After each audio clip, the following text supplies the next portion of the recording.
have just 10 seconds to go at a 35.9. Crompton, 35.8 as they get away. Cars all running on identical tyres. Kelly Springfield Radials, the 5th year of the Gemini series in Queensland. In the last race at Lakeside, over only 5 laps, 8 different leaders. Jamie McHugh is in the lead on the first of 5 laps. Behind him, Terry Skene slots into 2nd position.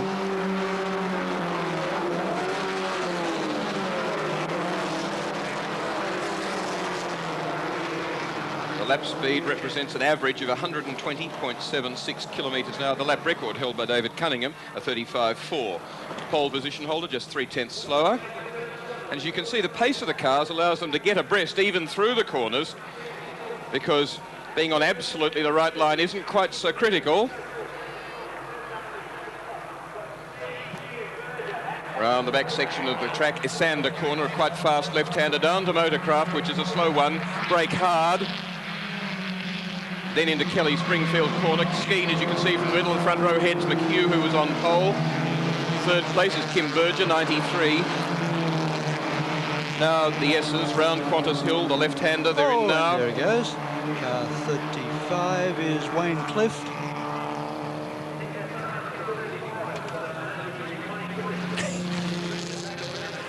Paul Levardidis.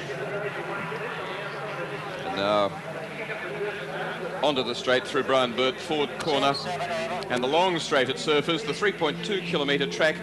This section of it used also as a drag strip, as dragging and slipstreaming now ensues. McHugh pulling out on Skene.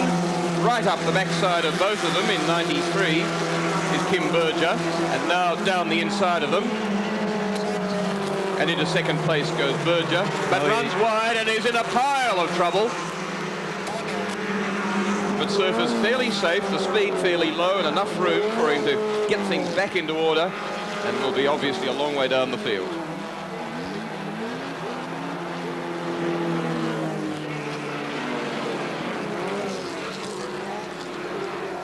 So that's broken it, with McHugh falling back now from Skene, and in fact being attacked himself.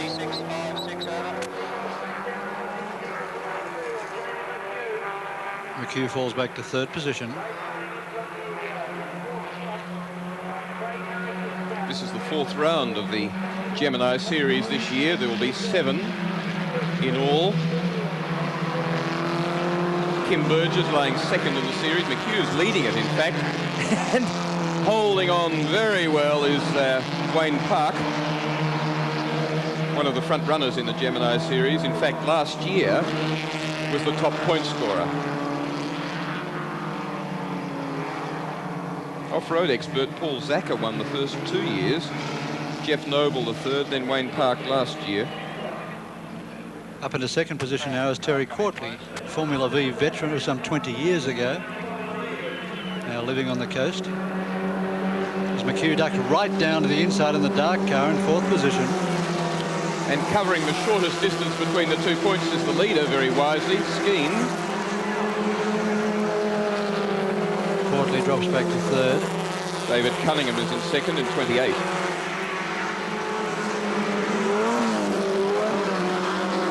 Followed by Terry Quartly, 22. Very low budget motor racing, $2,500 would probably see you through the season.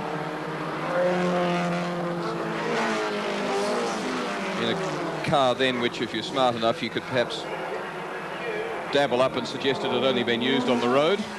And you know the feeling that you get when you always get in the wrong lane of traffic and just seem to be going backwards on your way into work in the morning. Well, that's exactly how Jamie McHugh's feeling at the moment as he drops back through the field, just not being able to pick the right slot in almost any corner.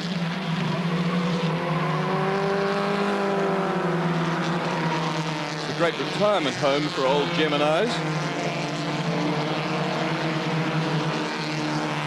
Fairly dignified one for them, where Isuzu, the original manufacturer, as we look at Morris English in 49, heading Jamie McHugh 59, and then we look at the front runners again. Skene is attacked by Cunningham, with Quartly tucked in behind. Look at the trio up front.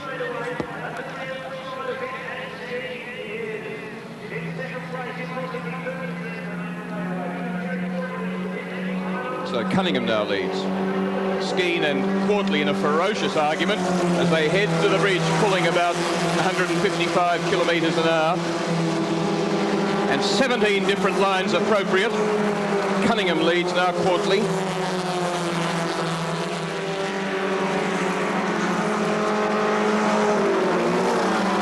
A number of fairly basic principles to winning a race like this. One is to look through the windscreen occasionally, but keep a very strong eye on the rear vision mirror. The other is, whatever else, don't be afraid to bend the panels. If you've got any car pride, this is not the spot to air your vehicle. Terry Skene on the outside of Quartly, can't do it. When in doubt, throw rocks.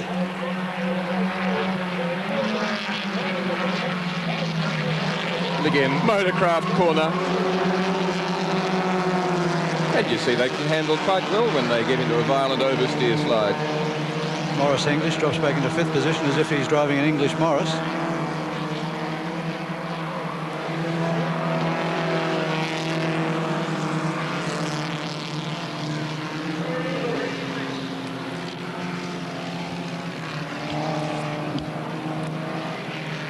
And the slingshot comes onto the straight again.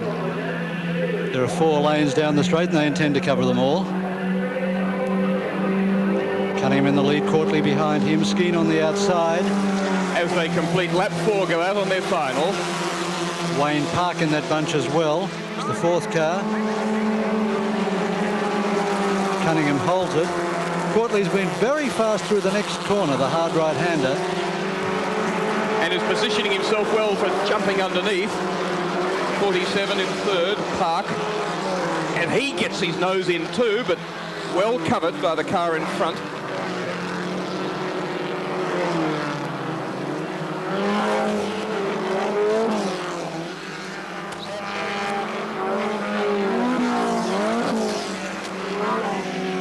And no chance down the inside. I'll go the long way, and it worked. And he's beautifully positioned for the run down now. Keep your foot into it. In 47, Wayne Park, but not quite able.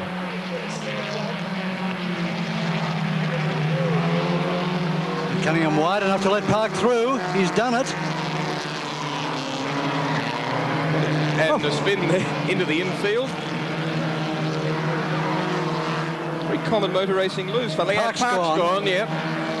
And it wasn't, and then is again. Well, Cunningham helped him a little bit.